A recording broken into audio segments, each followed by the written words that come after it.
tenniscricket.in, India's first tennis ball cricket website. ऐसे ही और भी वीडियोस के लिए चैनल को सब्सक्राइब करो और बेल आइकन को दबाना बिल्कुल मत भूलना।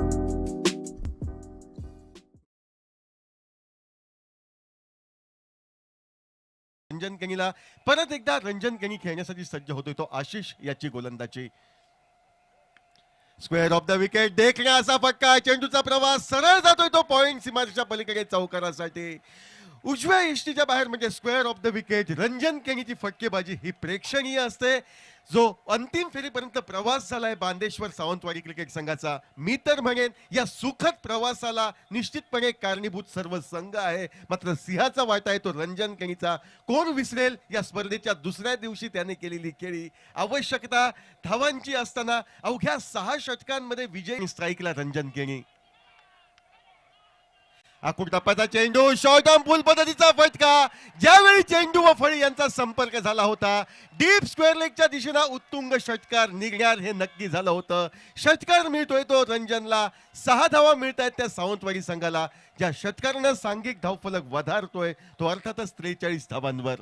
या चेंडूवर रंजन केनी खेळताना बघा, शरीराचा जो त्याच्या ट्विस्ट होतो हे बघून रंजनच्या अंगात हाडा असत की नाही असं सुद्धा प्रश्न पडता। ऐकूया डीजेचा गाणं या षटकारासाठी। नामदेव बाणावलीकर पंचांच्या डाव्या हाताकडून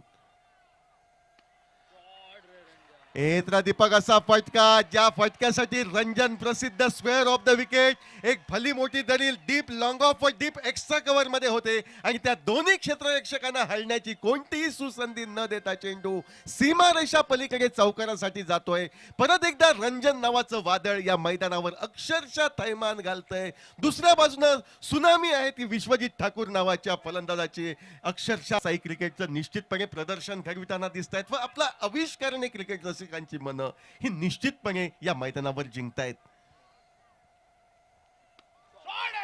ओव्हरपिच पद्धतीचा चेंडू कोणतीही दया माया न दर्शवता सरळ प्रेक्षक गॅलरीमध्ये भिरकावून देतोय तो रंजन केनी।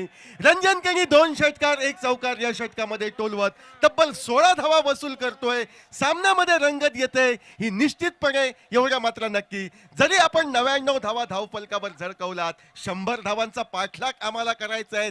2 आघाडीचे मोहरे आम्ही स्वस्तात गमावलेत, मात्र ही शेवटची संधी, जे काय करायचं ते या क्षणाला, कारण हा सर्वेशी जोडगोळी मैदानावर। रोहन साळगावकर गोलंदाजी मार्कवर सज्ज होतोय। पहिला चेंडू फुलटॉस पद्धतीचा, कदाचित वॉर्मअप पद्धतीचा हा चेंडू असावा आणि या चेंडूचा खरपूस समाचार घेताना डीप स्क्वेअर लेग सीमारेषा लिलया पार केली जाते। विजयासाठी आवश्यक असलेल्या 30 धावातील 6 धावांचं अंतर कमी केलं जात आता 11 चेंडू व 24 धावांची आवश्यकता असं समीकरण मैदानावर येऊन ठेपतंय।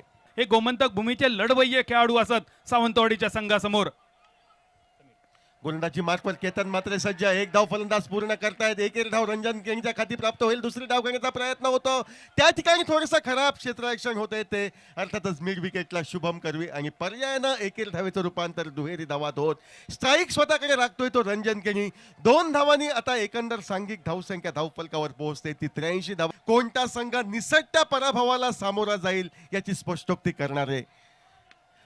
ओव्हरपिच पद्धतीचा चेंडू दिलखुलासपणे डीप लॉंग ऑन सीमारेषेच्या पलीकडे रंजन केनी टोलवतोय।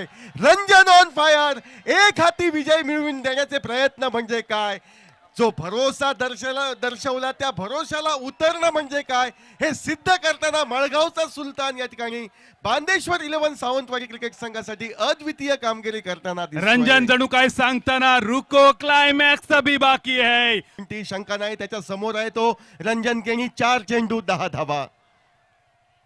परत एकदा ओव्हरपिच पद्धतीचा चेंडू रंजनच्या निघतोय।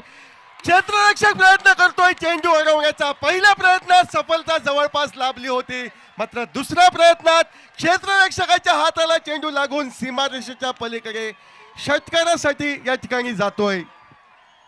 So beautiful, so elegant, just looking like wow. DJ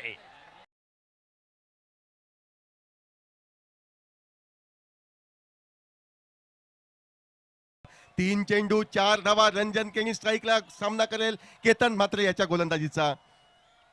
आकुर्तापदा चेंडू हुक केला जातोय. चेंडू हवेमध्ये एक धाव फलंदाज पूर्ण करतायत. पाहायची आहे दुसरी धाव निघते की नाही ती. दुसऱ्या धावेचा प्रयत्न होतोय व जोपर्यंत फेक येते यष्टीरक्षकाच्या दिशेनं रंजन केणीच्या खाती दुहेरी धावांची लहरी उठते.